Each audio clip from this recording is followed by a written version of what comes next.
दिल क्या करे जब किसी को किसी से प्यार हो जाए, तो क्या करे, ये बात को बातें में ही रहने दिया जाए, गाना गा के मन फ्रेश कर लिया जाए। प्यार वार मत कीजिए, क्योंकि अभी अर्थयुग है। अर्थयुग मतलब इकोनॉमिकल है। लोग पैसा कमाते हैं तो आपकी इज्जत है। अगर आप रुपया नहीं कमाइएगा तो आपका कोई वैल्यू नहीं, चाहे प्यार कुछ हो जाए। इसलिए पहले सेटल हो जाइए। सेटल हो जाएगा तो क्या होगा, सेटल जब हो जाएगा तो आप बैलेंस रहिएगा। ज़िंदगी जीने के लिए आपको सुकून मिलेगा, आराम से ज़िंदगी जी सकते हैं। प्यार वार के चक्कर में पड़िएगा तो ज़िंदगी बर्बाद है। पहले जॉब, सबसे पहले जॉब। माँ बाप की इच्छा को, उनकी भी इच्छा है तमन्ना कि मेरा बेटा सक्सेस हो, सफलता पाए, वो भी जॉब में हो, उनको भी सुख सुविधा कुछ दे सके। फिर अपना सारा ज़िंदगी तो सुख सुविधा में कटेगा। इसके लिए सबसे पहले जॉब जरूरी है। तो जय माता दी बच्चों, मैथ का हम लोग सिंपल सा क्वेश्चन आरबी ग्रुप डी 2022 में आया हुआ है। सिंपल सा क्वेश्चन है। क्वेश्चन है कि तीन संख्याएं एक दूसरे से इस प्रकार सहअभाज्य है। सहअभाज्य मतलब को प्राइम। को प्राइम नंबर मतलब जिन दो संख्याओं का एचसीएफ 1 हो, जैसे 8 और 9, इसका भी एचसीएफ निकालेंगे तो 1 होगा। एचसीएफ मतलब महत्तम समावर्तक। तो 8 9, तो इस तरह से कोई भी दो नंबर जिसका कि एचसीएफ 1 हो वो को प्राइम कहलाता है। कहलाता है।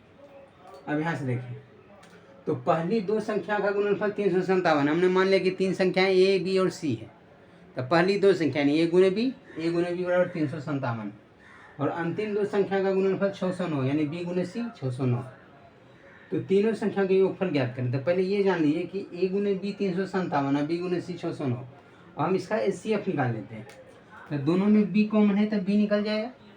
अगर एचसीएफ निकालते हैं तो 357 से भागा देंगे 609, एक बार मिलेगा 357, 9 में 7 गया 2, 10 में 5 गया 5, 5 में 3 गया 2। इस तरीके से देना है भागा, स्टेप बाय स्टेप। इसको भाग विधि से बोलते हैं। 357 एक बार मिल गया 252, 7 में 2 गया 5, 5 में 5 गया 0, 3 में 2 गया 1।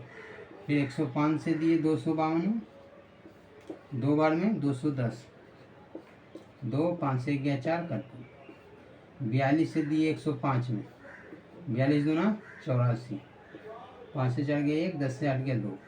21 से 42 में दिए 21 दूना 42, कट गया, काम खत्म। यानी इसका एचसीएफ जो बोलते हैं, इसको क्या बोलते हैं, एचसीएफ। एचसीएफ अगर क्या आ गया, एचसीएफ अगर हम देखें जिसको कि महत्तम समावर्तक बोलते हैं, तो ये 21 आ गया। यानी इस दोनों में कॉमन है 21, तो हम कह सकते हैं इसलिए बी बराबर कितना, 21। बी का मान 21 हो गया। तो अगर हम बोले बी का मान 21 हो गया तो यहाँ से ए बराबर क्या होगा, पहला से अगर हम देखें तो ए बराबर क्या होगा, तो 357/21 होगा। तो अगर हम भाग देंगे तो क्या जाएगा, 21 से कट गया तो 21 से कम 21, 14, 35 में 21 गया 14 बचा, 14 पे 7 यानी 147, 21 7 147 होता है ना, 7 दूनी 14 7 7, यानी 17 आ गया ए का मान। उसी तरीके से अगर बी गुने सी का मान 609 है, बी मालूम है कि 21 हो गया, तो सी बराबर कितना हो जाएगा, सी बराबर यहाँ से कितना आ जाएगा, देखिए सी बराबर 609/21। 21 से भाग देंगे कितना, 21 दूना 42, 21 दूना 42, 42 के बाद 18 60 होगा, 18 पे 9 189, 21 नमा 989, 21 नमा 189 होता है ना, 18। यहाँ से ए बी सी आपको मिल गया। आपसे पूछ रहा है कि तीनों संख्याओं का योग क्या होगा, तो सिंपल सा बात, तीनों को जोड़ देंगे। ए का मान कितना है 21, बी का मान 21, ए का मान 17, इसका मान सी का 29।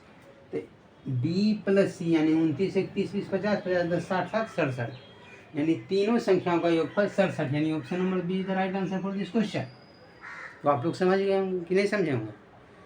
प्यार की बातें बातों में ही रहने दें, पहले हम लोग क्वेश्चन समझेंगे, क्योंकि क्वेश्चन समझेंगे तो इससे आप अटेम्प्ट अच्छा कर पाएंगे एग्जामिनेशन में। एग्जाम में अच्छा अटेम्प्ट करेंगे तो रिजल्ट आपका होगा, और रिजल्ट जब होगा तो फिर आगे सब चीज़ मिलेगा। इसलिए पहले इस पर ध्यान देना है, प्यार वार के चक्कर में नहीं पड़ना है। देखिए क्वेश्चन क्या पढ़ा है कि तीन संख्याएं एक दूसरे से इस प्रकार सहअभाज्य को प्राइम यानी एचसीएफ 1 है। उनमें से पहली दो संख्या का गुणनफल दिया हुआ 357 यानी ए गुने बी मान लिया 357 है, और अंतिम दो संख्या यानी बी गुने सी बराबर 609 है। दोनों में बी कॉमन है, जिसका एचसीएफ ले लिए तो यहाँ से बी का मान निकल गया। तो बी का मान आ गया कितना है, एचसीएफ बराबर 21 यानी बी का मान 21 आ गया। तो ए का मान निकालने के लिए पहला में ए गुने बी दिया गया था 357, यहाँ बी निकल गया 21, तो ए बराबर 357/21 यानी 17 आ गया। उसी तरीके से डी गुने सी बराबर 609 था, बी का मान 21 था, तो सी बराबर 609/21 यानी 29 आ गया। तीनों का मान निकल गया, तीनों का योगफल पूछा है, तीनों को जोड़ देंगे, तीनों को जोड़े आगे सर सब इधर right answer for this question.